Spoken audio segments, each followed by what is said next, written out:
menghina pejabat negara misalnya. Itu kan tidak bisa dipidana. Di KUHP barunya Yudian Walia. Oh, Yudian Walia. Iya. Lagi dalam tanda kutip sudah dibunuh oleh MK pasal itu sebagai dalam kita bernegara demokratis ya. Ya, boleh kita kemerdekaan bersuara, kita boleh kritik, kita boleh menghina pejabat. Ya. Yang kita hinakan pejabat bukan personal ya. Tapi dengan KUHP baru yang menghina pejabat termasuk tindak pidana. Nah, akhirnya kan jadi ketakutan, Bang. Nah, kalau menurut Bang, KUHP 2026 kok sentimen dari masyarakat, terutama kita lihat di sosial media kan orang takut gitu. Ya. Nah, sebenarnya apakah memang harus kita takuti pasal Undang-Undang KUHP 2026 ini atau ada mispersepsi atau miskomunikasi dari lembaga pemerintah terhadap masyarakat? Kalau menurut Abang lah sebagai selaku pegiat hukum. Ya kalau setiap aturan itu ya pasti ada sisi positif negatif.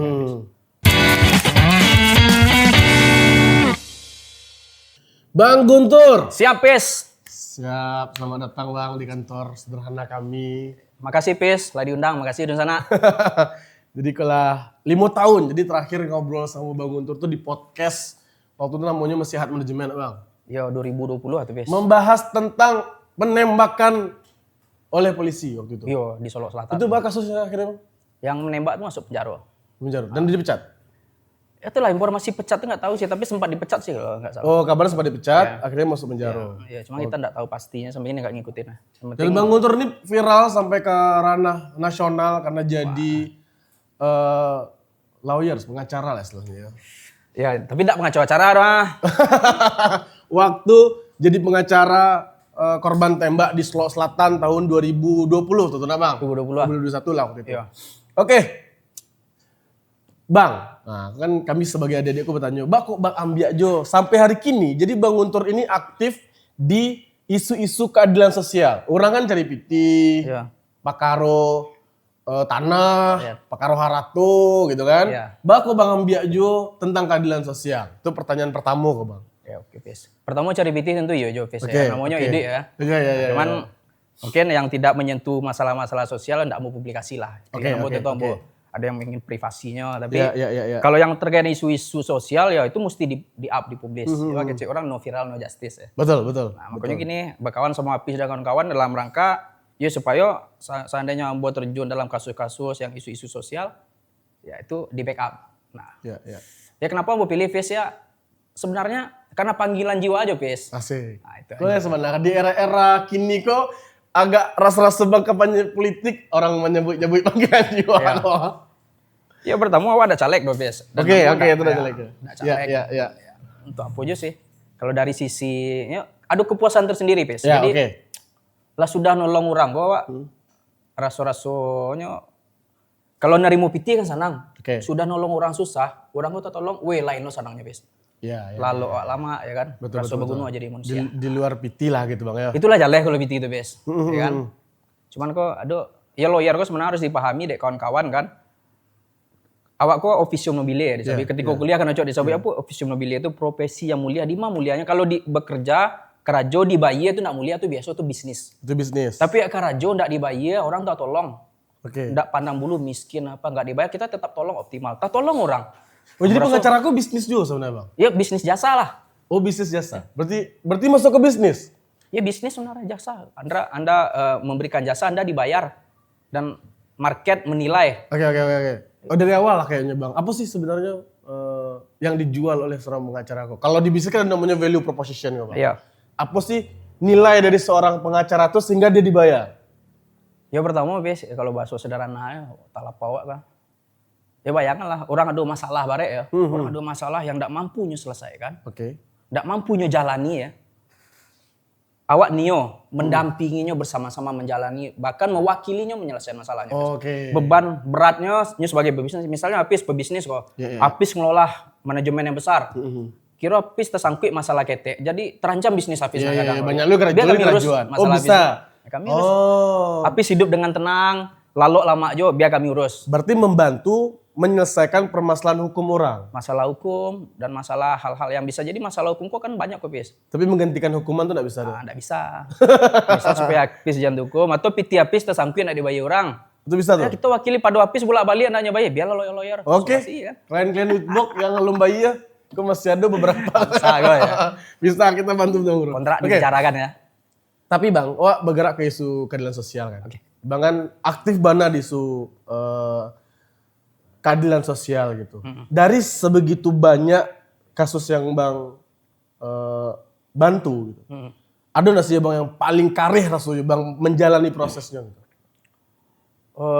Sebenarnya banyak sih, tapi ada memang waktu itu ambo masih apa bes? Masih awal-awal merintis lah 2000 sampai balik dulu. Oke. Ambo mulai merintis dunia lawyer kan 2000 sebalik ambo magang. Terus 2000 sampai balik itu pertama ambo profesional ambo baru disumpahkan. Waktu itu ada ambo menangani kasus korban perkosaan di Kabupaten 50 kota. Oke. Pemerkosaan. Pemerkosaan. Jadi korban itu anak di bawah umur, anak sekolah, bahkan sampai trauma dan gangguan jiwa lah bis. Trauma berat. Kasusnya enggak naik, prosesnya enggak jalan bis. Akhirnya ambo terjun dengan sumber daya yang ada lah. Ambo kawan ambo berapa orang, tapi ambo yang banyak terjun. Itu klien? Jadi klien ambo kejar, ambo cari tahu, Oke. dan ambo tawarkan akan menolongnya secara gratis. Oke. 2014. Kita buat gebrakan konferensi pers saat itu. Wih, heboh. Banyak pulau ambo heboh itu udah wartawan rame kan. Akhirnya ada institusi ya kepolisian lah yang merasa diserang saat itu. Oke. Karena memang kita kritik kepolisian kok tidak segera Anda tangkap nih pelaku perkosaan kok masih bebas. Korban sudah setengah, mohon maaf ya udah nggak normal lagi lah. Iya. Alah masuk rumah sakit, gitu, alah ada hasil visum, tapi kok masih bebas aja pelakunya. Bahkan banyak kejanggalan di situ ya kita up. Nah itu tuh kerjasama kolaborasi dengan kawan-kawan media, kawan-kawan gerakan jo, ambo up. Ya tiba-tiba ya ternyata tarik ulurnya tinggi itu bes. Ambo pun dilapor balik. Oke. Dilapor balik, bayangin awak masih muda, gue baru-baru kan dilapor balik.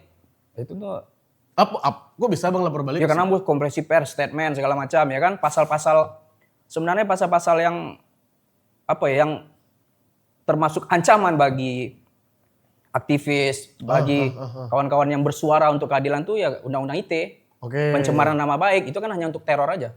Tapi kita jalani aja. Waktu itu. Ya, cukup tertekan lah sampai perkara profit ambo jadi tinggal tuh. Ya udah ambo ingin tuntaskan itu. Karena menyelesaikan kasus itu, yang para profit Bang tinggal. Tinggalkan aja dulu. Oke. Apa saja poin-poin beratnya Bang waktu itu Bang? Kasusnya Bang. Dari pemerkosaan itu. Pertama, mendampingi pemeriksaan korban perkosaan. Wih, itu bukan psikologi korban jelas terganggu ya.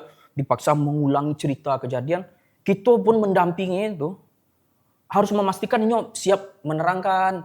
Terus yang kedua, ketika nyo sakit, ya kita kondisikan nyo sehat, kita datangkan psikolog, kita siapkan dokter. Iya. Apalagi nyo dari kalangan keluarga yang tidak mampu. Iya. Nah, kita himpun kekuatan dari kekuatan sumber daya ekonomi yang akan membantu finansial segala macam. Ya ambo pun waktu itu masih baru-baru bangun kantor lawyer. Alun sempat mau bangun kantor lawyer tapi masih di LSM gitu, ormas dari LSM. Itu dana pribadi. Ya kan kita udah ngurus orang, berat, dana pribadi lagi ya kan. Ya cukup berat jadi rasa itu. Bahkan ambo ingat waktu itu ambo heboh di media, ambo diteror via telepon, via WA nomor ndak jelas. Ditelepon, diteror akan dipanggil. Siapa neror tuh Bang? Ya nggak tahu, orang nggak jelas aja. Iya. Bayangin kalau baru tiuk swasta telepon ambo matian siapa yang ambo. Setelah itu adu panggilan, bahkan ya aparat waktu itu akan memanggil juga, akan pemeriksa juga karena ambo begitu getolnya mendampingi ketika pemeriksaan. Terlalu keras Bang gitu ya. Ambo cuap-cuap media, ambo bikin laporan.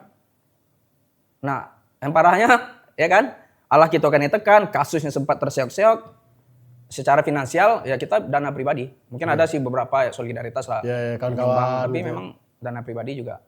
Ya tekanan-tekanan seperti itu lah. Kalau yang tekanan yang tinggi kayak aktivis, kayak pegiat medsos yang dilempar ya belum. Tapi di telepon, waktu itu di WA.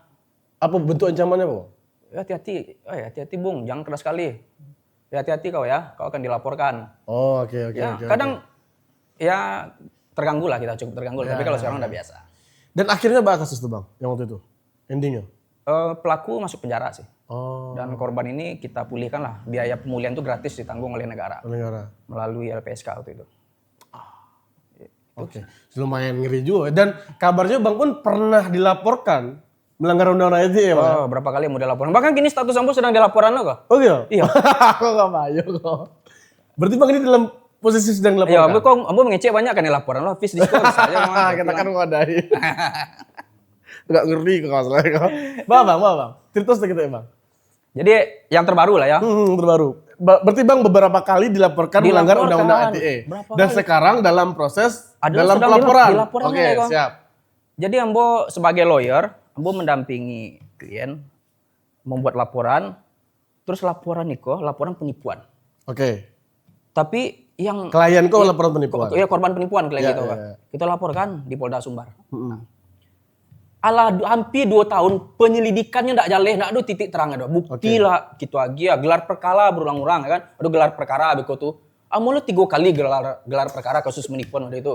Tentu ambo protes lah hampir 2 tahun ambo bersuara lah.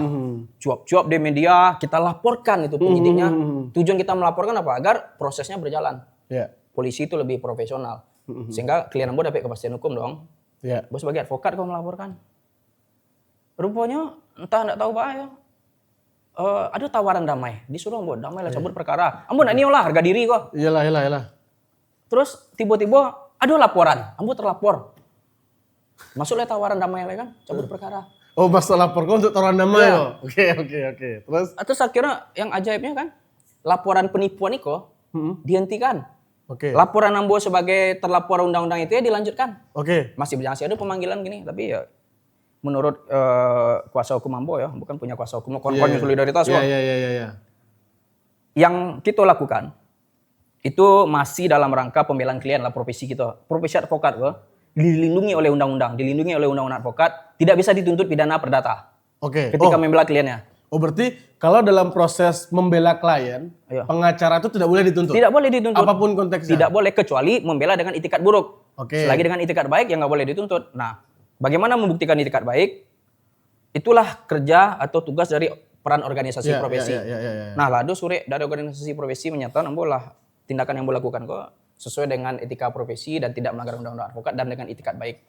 Nah, ya kita lihat kalau kita saja lawyer murah dilaporkan, apalagi masyarakat biasa ketika lapor balik, melapor tiba-tiba dilapor balik. Yalah. Ya habis bisa aja hati-hati kalau terlalu apa kan akan laporan. Bisa laporan tuh ya. Nah, itu kan jadi ancaman kok Bang. Hari ini kan banyak jadi pembahasan.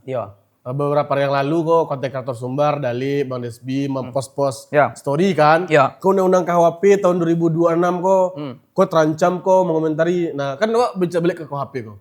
Coba mungkin banyak dari kawan-kawan Hafiz yang nonton nggak tahu. KUHP kok apa sih Bang? KUHP itu kitab undang-undang hukum pidana. Jadi hukum pidana aku prinsipnya kan harus ada aturan dulu. Setelah aturan itu disahkan, kalau ada yang melanggar aturan bisa dipidana. Nah, aturan itu tertuang dalam kitab undang-undang hukum pidana namanya. Nah, sebelumnya kan ada KUHP yang berlaku dari tahun 1946. Nah, kini baru diperbaharui, yang tahun 46 itu diperbaharui tahun 2023. Berarti dari MP6 tuh baru 2023 petang diperbarui. 2023 diperbarui. Nah, itu pun masih banyak catatan-catatan yang apa Bang? Yang di highlight yang paling berubah dari tahun MP6 ke 2026 tuh apa? Pertama kan sebenarnya KUHP baru kok latar belakang atau dasar pemikirannya dirubah ya karena perlu menyesuaikan dengan keindonesiaan, perkembangan zaman, kebutuhan masyarakat seperti apa.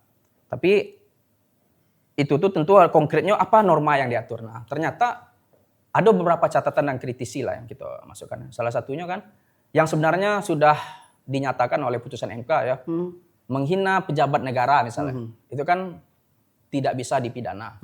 Di KUHP barunya nyedian balik. Di dalam tanda kutip sudah dibunuh oleh MK pasal itu sebagai dalam kita bernegara demokratis ya. Boleh kita kemerdekaan bersuara, kita boleh kritik, kita boleh menghina pejabat. Yang kita hinakan pejabat bukan personal ya. Tapi dengan KUHP baru yang menghina pejabat termasuk tindak pidana. Nah, akhirnya kan jadi ketakutan, Bang. Nah, kalau menurut Bang, KUHP 2026 kok sentimen dari masyarakat, ya terutama kita lihat di sosial media kan orang takut gitu. Nah, sebenarnya apakah memang harus kita takuti pasal Undang-Undang KUHP 2026 ini atau ada mispersepsi atau miskomunikasi dari lembaga pemerintah terhadap masyarakat? Kalau menurut Abang lah sebagai selaku pegiat hukum. Ya kalau setiap aturan itu ya pasti ada sisi positif negatif. Nah, pasti ada tim pro dan kontra dan selalu kritisi pasti ada. Betul. Ketika ada suara-suara kritis itu ya itu ditampung aja dulu, tapi yang jelas semangatnya pembaruan hukum itu bukan untuk memberikan rasa takut. Tapi semangat pembaruan hukum itu harusnya memberikan jaminan perlindungan bagi masyarakat. Harusnya begitu dalam konteks itu pembaruan itu. Nah, ini kan ada nih beberapa norma atau pasal yang diatur itu justru memberikan rasa takut ya, kayak penghinaan. Bukan bahkan mengamankan masyarakat, perlindungan kepada masyarakat, tapi malah menimbulkan ketakutan. Itu jadi suara-suara kritis ya mengkritisi hal tersebut lah. Ya maksudnya kalau tarik Bang, itu masalahnya memang aturan kok lah yang memang menakutkan masyarakat atau orang dari membuat aturan kok yang enggak ada sosialisasi? Kalau menurut Bang, kalau dari kacamata Bang. Banyak faktor ya. Kita cari kan ketakutan masyarakat kenapa? Karena lihat pengalaman ya di lapangan ya kan. KUHP itu kan aturan perangkat, tapi perangkat itu benda mati Fis. Nyoi duit atau beroperasional atau berfungsinya ketika struktur atau penegak hukumnya menjalankannya.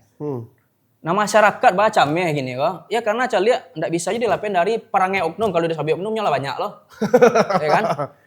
Jadi ketika ada membuka ruang celah atau pasal karet segala macam lah, menambah aturan-aturan yang bisa menghukum masyarakat, ya orang wajar takut. Karena wajar orang mengkritik kan. Di satu sisi kita pro demokrasi, kita pro kebebasan kemerdekaan berpendapat. Tapi di satu sisi pasal KUHP masa ada pasal menghina pejabat negara. Nanti kita bahas di akhir sesi mau bahas tentang beberapa polarisasi penegakan hukum di Indonesia. Tapi balik ke pasal karet tadi Bang. Salah satu yang paling mencuat dibahas itu adalah menghina presiden. Nah kalau menurut Bang apa? Mencari pasal itu? Iya, ambo cari gitu bisa. Kapan sih awak tuh disabui menghina presiden gitu? Sebenarnya gitu. Kalau jabatan itu harus siap dikritik. Ya ngapain Anda takut dihina? Anda kan yang dilindungi ya personal. Siapa yang orang yang apapun profesi dari tukang sampah sampai presiden secara pribadi kehormatannya dilindungi. Kita setuju itu, kita nggak keberatan itu. Secara pribadi. Tapi kalau ini pejabat, ya ini harus siap dong. Jangan hanya pengen dipuji. Ya kalau memang ada kritik, ya nggak usah lah disiapkanlah instrumen untuk memberi ruang agar terjadinya pembungkaman melalui undang-undang penghinaan presidennya itu kan kita kritisi biasa aja itu. Ya kita khawatir nanti begini Fis. Jadi ndak ada batas kritik jo penghinaan kok. Nah, itu makanya. Jadi apa sih beda antara kritik dan penghinaan? Kan kami itu kan habis kan banyak kok berinteraksi dengan kawan-kawan konten kreator. Tentu ada lo geram wak mencari kebijakan-kebijakan yang menyeleweng dari yang seharusnya. Nah, problemnya adalah awak niyo mengomentari ko. Tapi kan kami tidak tahu, masih batasan kritik dan penghinaan gitu. Ya sebenarnya kalau mengkritik itu kan harus dilindungi ya, menghina harus dihukum. Tapi menghina pejabat negara kan itu jadi persoalan kok. Karena pejabat negara kok pasti dikritik. Kalau dipuji-puji itu kan panjilek salah. Itu kerja panjilek, kerja besar. Kritik dan penghinaan itu kan sampai dake kok Bang. Ya itu. Contohnya, Pak apa aku kebijakan apa aku tidak cocok di masyarakat Pak tidak bisa kerajo kok mah. Kan kecil-kecilnya menghina. Nah, apa sih bedanya? Kapan sih kok dikatakan mengkritik, kapan kok dikatakan menghina gitu? Sebenarnya kalau dari sisi hukum jaleh bisa dibedakan ya. Dari sisi hukum dalam praktek akan jadi masalah ya. Sisi hukum misalnya merendahkan harkat dan martabat, menuduhkan hal-hal yang membuat jatuh harga dirinya secara pribadi. Nah, kan sebelum mengkritik inilah sesuatu hal yang menjatuhkan harga dirinya surang. Itu. Contohnya kayak apa kan cabut apa konyo anggap salah melakukan pelecehan seksual. Tentu kritik. Masa apa melakukan pelecehan seksual? Apa kok pelindungi ko contohnya misalnya gitu kan. Kok aku lo dihina? Lalu kok cerita itu? Iya, sabi mau dia kok kan aluna ada putusan pengadilan yang membuktikan yang boko pecambulan. Ya kalau ditunggu gitu ada orang maling sabi selalu diduga maling, diduga cabul itu enggak mungkin itu. Itu mungkin dong. Iya. Jadi betul. Memang sebenarnya itu sesuatu yang sangat abstrak ya. Walaupun dalam definisi itu jelas tapi dalam praktek itu abstrak. Betul. Ya bisa jadi beko pejabat yang bersangkutan merasa kok penghinaan.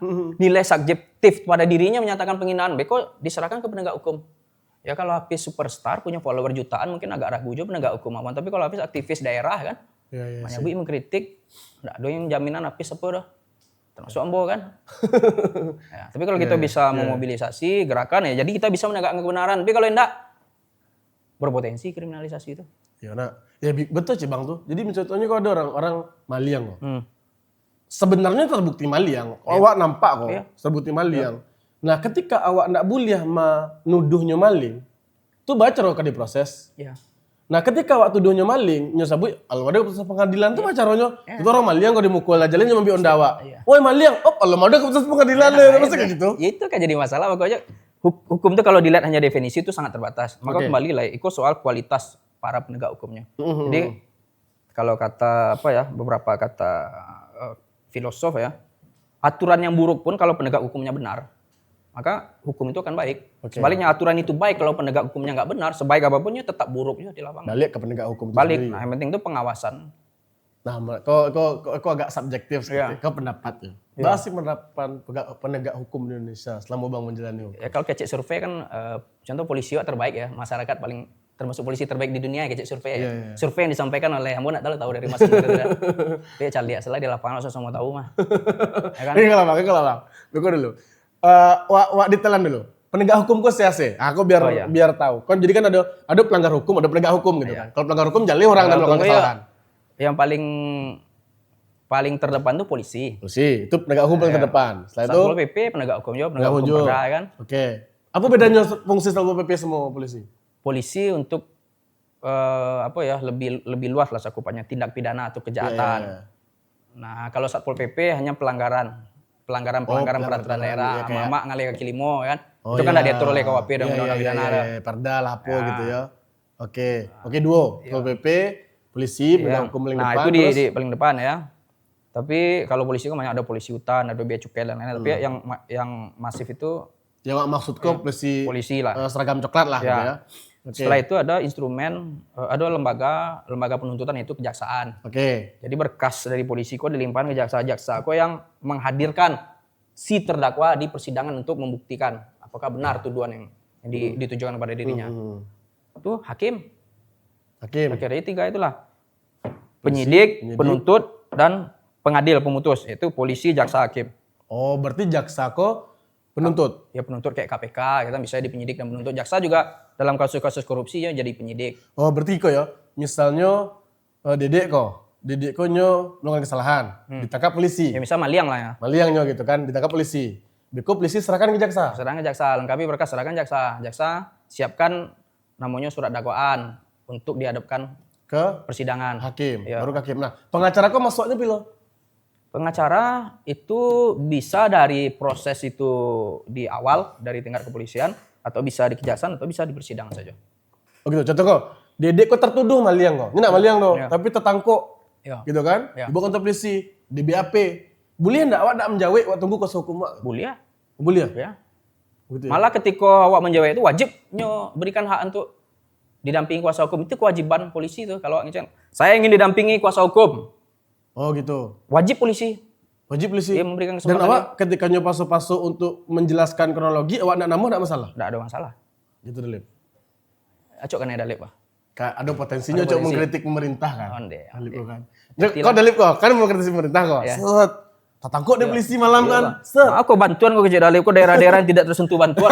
Penghinaan. Penghinaan terhadap lembaga pemerintahan. Nah, itu. Telepon lah kan. Penghasutan segala macam. Awak ditahan polisi di Polda. Nah, Dalip apa harus Dalip lakukan? Ya pertama gini, kalau orang setiap orang yang dihadapkan pada persoalan, misalnya lagi apes lah ya, dibawa oleh penegak hukum, pertama yang lakukan apa? Kau media sosial, gua capek apapun keluarga, kerabat, agar ada orang yang segera menyusul ke situ. Nggak tahu apa yang terjadi lah.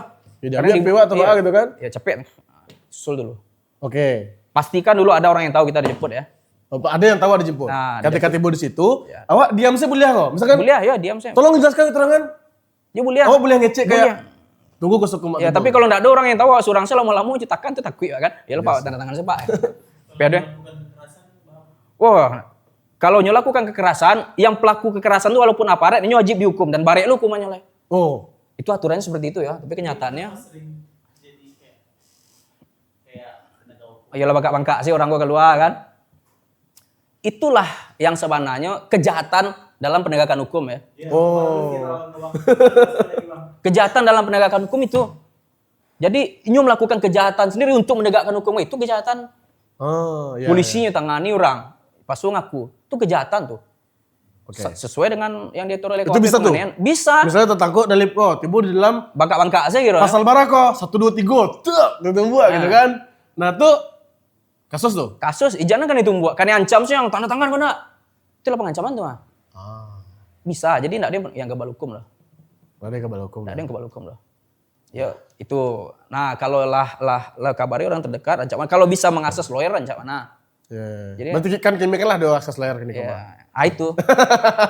Bisa tuh. Bisa kan? Nah, itu penting. Ya. Nah, setelah itu kalau mudah-mudahan enggak terjadi lah. Kalau itu terjadi, kalau kini kono viral no justice. Betul. Nah, itu penting makanya. Siap. Kekuatan utama aku media sosial, enggak gara-gara ada. Cocok. Makanya ya Pokoknya kita buat Iko kan? Ya, itu. Oke. Nah, kalau menurut Bang, apa sih tips untuk kami pelaku media sosial kok agar tidak terkena undang-undang ITE? Ya pertama berkawan lah aja lawyer kan, ajak konsultasi. Iko FVP di ya kan? TikTok. Ya pada membaca lo panik kan ya bertanya lama. Iko kalian apa ago ya? Kirim saya gitu, aku ada pas oleh koko gitu ya. Sama tuh orang cari batang kan. Kalau nyo konsultasi lawyer jadi cari dong, wah yo mah aja. Iya. Tuh, yang kedua ya apa aja? Kekompakan dijaga lah. Kadang-kadang apa? Nggak kompak dengan aduh kawan karena cie, mati jalannya.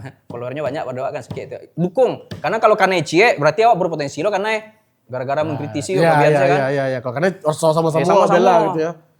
Kalau benar tuh dibela, kalau memang nyo cabul mengalok bela kan. Ya, kita lihat dulu kesalahannya apa. Itu misal Dalip kok nyo cabul anak di bawah umur nyo ajar kok. Iya. Apulo kan dibela tuh. Iya betul. Tapi tetap yang kita bela adalah kebenaran, bukan orangnya. Gitu. Oke Bang, nah kok wak geser ke isu yang masih hangat juga Bang. Ya. Pasal perzinaan, ya kok kayak bohong mana kok Bang? Ya. Pasal perzinaan kok itu kan apa istilahnya kok delik aduan. Ya. Kan gitu kan, tapi kok tetap bahas. Coba Bang deskripsi ya, apa itu delik aduan, kenapa tetap heboh dibahas gitu Bang. Delik aduan tuh, jadi dalam tindak pidana tuh ada yang namanya delik itu artinya tindak pidana ya. Oh delik itu ya, artinya tindak pidana. Delik aduan? Ya, delik aduan tindak pidana yang bisa diproses kalau ada pengaduan dulu dari korban. Okay. Harus korban langsung. Oke, berarti Dalip misalnya lalu sama orang lain. Ceweknya Jo gitu. bini orang misalnya. Jo ceweknya lah ceweknya gitu kan. melapor dia nikah lah kok. Ya. Gaeknya mangana kok. Nyaduan deh gaeknya itu bisa? Bisa tuh delik aduan karena masih kerabat keluarga yang berkepentingan. Tapi kalau enggak diadu enggak masalah? Enggak. Tapi kok masih ramai juga orang jadi gitu sebenarnya kok. Kalau ada perubahan, kalau dulu di KUHP Lamu itu yang dianggap perzinahan itu kalau salah satunya atau keduanya itu terikat perkawinan. Jadi yang mengadukan itu pasangan sahnya. Nah, tapi itu tidak sesuai dengan nilai-nilai kita, nilai-nilai yang hidup di Indonesia, khususnya Sumatera Barat ya boleh ya. Tidak dibenarkan, diterima oleh masyarakat norma yang ada ketika walun kawin serumah. Iya. Ya kan? Apa pom-pom kalau kayak David WW ya. Kan? Iya. Nggak boleh pom-pom dong. Itu yang diatur oleh KUHP kini, KUHP perubahan itu kan benar menyesuaikan dengan nilai yang hidup kita ya. Betul. Nah, tapi munculnya persoalan. Jadinya setengah-setengah sebenarnya. Kalau memang mengadopsi nilai yang hidup, perzinahan itu harusnya bukan delik aduan, delik biasa aja.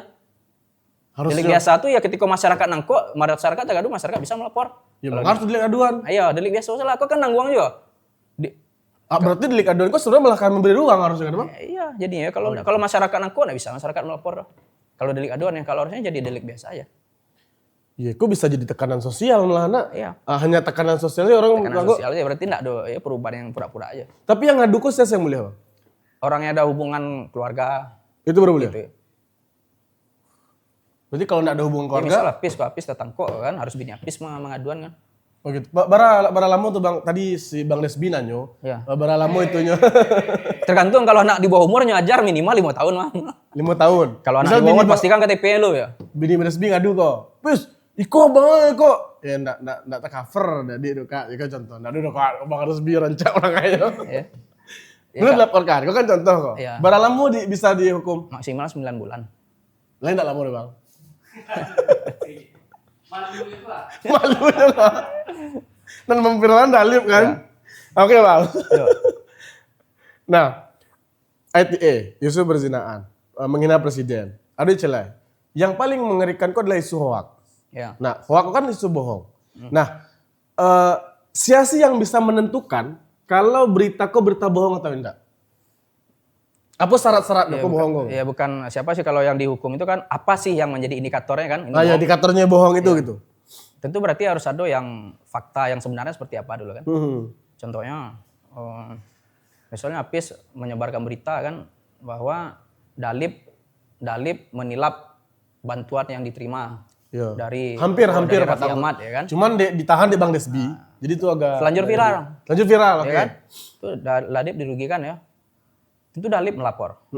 Kalau Dalip melapor terus ada bukti Dalip mengizinkan. Dalam salur kan kok tepat. Hadirkanlah saksi misalnya orang yang penerima. Beko dulu auditnya. Berarti kan Hafiz berita hoax. Betul. Dalam konteks itu ya. Tapi yang kita khawatirkan kalau berita Hafiz kok berita kritik sebenarnya tapi dianggap hoax. Itu yang kita khawatirkan. Awak mengkritik dianggap hoax. Yang buktikan lah apa pengkritik. Apulan kok buktian. Yang membuktikan itu penegak hukum. Oh iyalah. Raja awak menyuarakan harusnya berterima kasih, nah tapi informasi kan. Iya. Dalip ada petang tuh nyosabu, kok korban ndak segiku koma gitu. Itu hoax kan? Iya. Lah delete take down. Astagfirullahaladzim. Itu yang dikhawatirkan, kita mengkritisi tapi dianggap menyebarkan berita Itu hoax. mengerikan juga bagi jurnalis, konten kreator. Itu akan jadi cukup horor juga ya. Kalau hoax dari terkutip pemerintah. Itu lo kan nanya gini kok lah hukum awakku ke pidana awak kok ndak bisa lah menghukum penguasa dah. Alat kekuasaan. Iya. Oh, kalau pemerintah hoax terbukti Nanti juga. klarifikasi, Contoh kok kayak kasus Apa contoh lebih bantuan. nah iya. Di lapangannya datanya ketimbang yang bersih. ya itu. Ya, yang dituduhkan sekarang penguasa itu siapa kan? Itu lo kan nanya realita hukum kok. Hukum kok alat kekuasaan. Oh iya sih. Ya sama gini misalnya mobil SMK aku aja itu kan itu. Iya nak, hoax mana? Ya kan? Masih saya kan kok. Cuma dalil beda datanya juga pemerintah. Penegak hukum kok sia kan. Sebenarnya kalau penegak hukum itu kan ya harus berdiri di tengah tapi faktanya kan enggak. Itu yang dikhawatirkan dari pasal-pasal itu.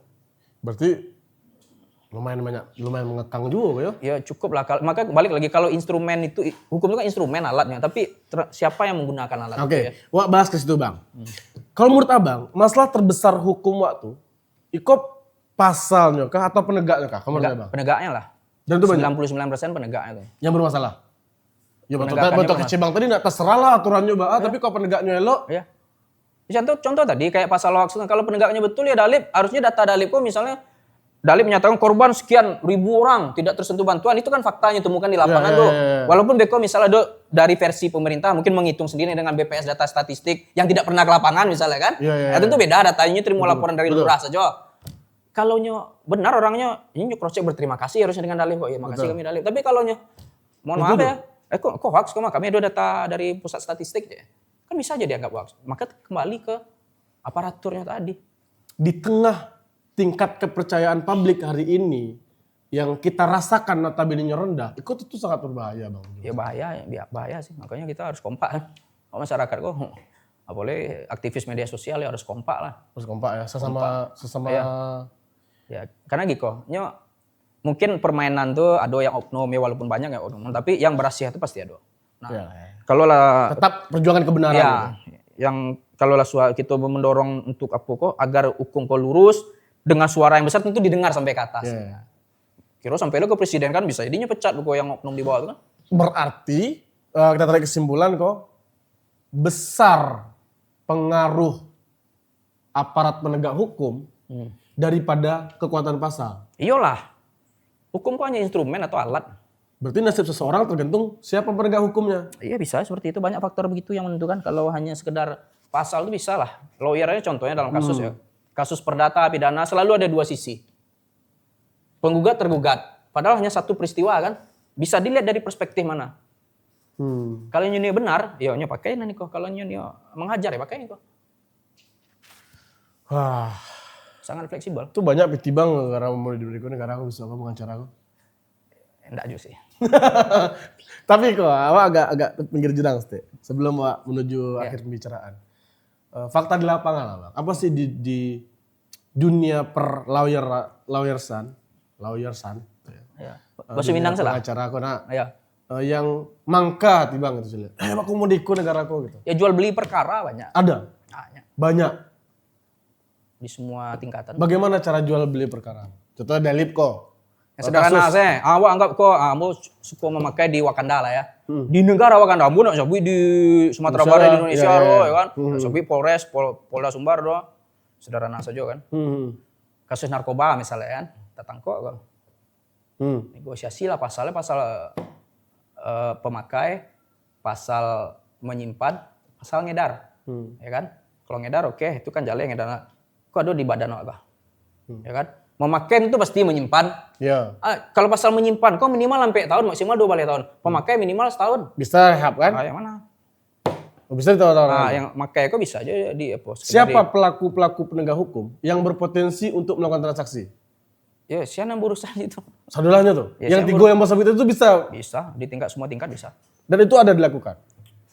Di Wakanda ya, kalau Indonesia. Indonesia berhasil ya. Berhasil, nah, itu celah. Itu makanya senangan kita Indonesia tuh penegak hukum kita tuh bersih ya, gitu kan. Tapi kalau di Wakanda tuh sering terjadi. Wakanda banyak tuh. Beko di kejaksaan, tuntutan, Beko kan ada range tuntutan, ancaman maksimal misalnya. Dalip gua, oke contoh Dalip gua, pacarnya anak di bawah umur kan. Anak di bawah umur tertangkap lah kan, pom-pom ya. Ancaman maksimalnya 15 tahun, minimal 5 tahun. Berarti penuntutan jaksa itu antara 5 sampai 15. Desak kan, desak. Jadi Wakanda mah. Boleh mah. Bara ko, ambo gue angko ko 5 atau mau tambah angka 1 belakangnya. Dimoleh. Banyak terjadi itu. Transaksi itu. Transaksi itu kasus pidana. Bara budget harga di Wakanda tuh Bang per tahun negosiasi. Iya, yang harga dirinya memang makin turun rata-rata. Oh gitu. Tergantung orangnya juga. Tergantung harga ame, pasar dan kebutuhan rumah tangga. Tapi di negeri Wakanda Patang itu yang ada 70 triliun rumah tuh puncak penegak hukum di situ kan? Itu yang tertangkuk, yang tidak tertangkuk baralo gigiro tuh nak ya. Iya, nak. Yang berhasil diputar berapa ya? Itu tidak berhasil diputar ya. Dan alum banyak lah pendukung Mak Bang, jadi ada takut bahas itu. Ya kan? Oke, di penghujung Bang, apa pesan Bang untuk Gen Z kawan-kawan yang konten biar mereka tidak takut? Pertama ya, selagi awak benar kok. Jadi ambo prinsip iko yang ambo coba apa kan ketika ambo ngasih dulu kenapa ambo berani, bahkan keluarga ambo takut dia. Apa yang terjadi di diri kita kok pastilah apa buruk, apakah baik, itu izin Allah sadonya. Oke. Kini seluruh dunia pun niom maniaya awak, niom mengkriminalisasi awak kalau Allah tidak izin, tidak akan masuk penjara awak. Sebaliknya, seluruh dunia ingin membacking awak. Kalau takdir awak itu masuk penjara karena awak salah, masuk penjara. Maka kamu tidak takut dipanggil 1000 kali pun dipanggil undang-undang ITE tidak takut mudah ya. Okay. Begitu juga saya yakin. Nah itu soal keyakinan. Tapi yang kedua ikhtiar kan tadi kan keyakinan tuh soal akidah. Dua ikhtiar. Jaga kekompakan. Oke. Kalau kompak kok, insya Allah lah. Kalau benar kompak, aman. Yang mencoba mengkriminalisasi akan menerima akibat buruknya. Ini akan dipecat yakin salah. Iya. Suara kan terus ya. Iya. Oke, terakhir Bang. No viral, no justice. Iya. Bahas pandangan Abang terkait no viral, no justice gitu. Itulah realitas sekarang kan. Iya. Nggak ada. No money, no justice, no viral, no justice. Pilih yang mana? Dua tuh ya. Berarti kalau kita tidak punya uang, minimal kita punya viralnya, punya relasi, kekuatan, komunikasi ya. Tapi Bang, kami media kok takut-takut juga sebenarnya Bang. Sebenarnya lah dilindungi undang-undang pers. Oh gitu? Iya. Dorong salah undang-undang pers itu ditegakkan dengan konsisten. Berarti ini baca rohnya produk media online kok menjadi dianggap produk pers ya. Itu aja dorong Pak. Kayak misal Dalip kok follower sebanyak itu apa berita kan. Contoh kok, kami kan kalau media kami kok enggak pers tuh Bang. Ya. Minalip Telapau kan enggak pers tuh. Tapi kami bisa mengutip dari pers kan. Nah, untuk bantu memviralkan. Itu aman tuh. Itu aman betul kan? Kan produk pers awalnya tuh. Oh, harus produk pers yang dipublikasi. Ya. Itu aman. Aman. Kalau ada ancaman ke kami baca yang dikaja pers itu dulu. Polisi harus undang-undang pers. Oke. Tapi Bang di Wakanda aku agak cameh-cameh orang Bang. Kalau di Wakanda ya kalau Indonesia aman insyaallah. Aman ya. Wah, alhamdulillah kita di Indonesia, kita percaya Indonesia akan lebih baik, kita akan terus membangun Indonesia jadi jauh lebih baik. Ya. Thank you Bang. Ya, siap. Buat insight-nya hari ini. Terima kasih banyak. Siap. Dan nanti kalau ada kasus-kasus hukum lagi kita bakal undang lagi Bang Guntur. Bang, Instagram Bang apa Bang? Guntur Abdurrahman. Bang Guntur Abdurrahman. Kawan-kawan yang new bisa follow dan Bang Guntur udah mulai konten edukasi. Iya kan Bang? Oh iya baru. Gara-gara racun nonton lapis ya Bang? Konten-konten tentang edukasi. Kawan-kawan boleh bertanya ke Bang Guntur di DM boleh Bang? Gratis? Boleh, gratis. Misalnya ada kasus kok. Orang kok, Bang awak beri komentar kok Bang. Bancaknya Bang boleh? Boleh. Banyak juga kok yang japrio DM itu kalau nanya konsultasi. Walau ini tadi misal kadang terlambat 3 hari atau seminggu tapi tetap Bang balik gitu balik ya. Tadi. Oke, siap. Thank you Bang Guntur. Terima kasih banyak salah-satunya. Jangan lupa subscribe. Subscribe dan tunggu video-video berikutnya. Terima kasih. Thank you Bang. Ya siap. Terima kasih.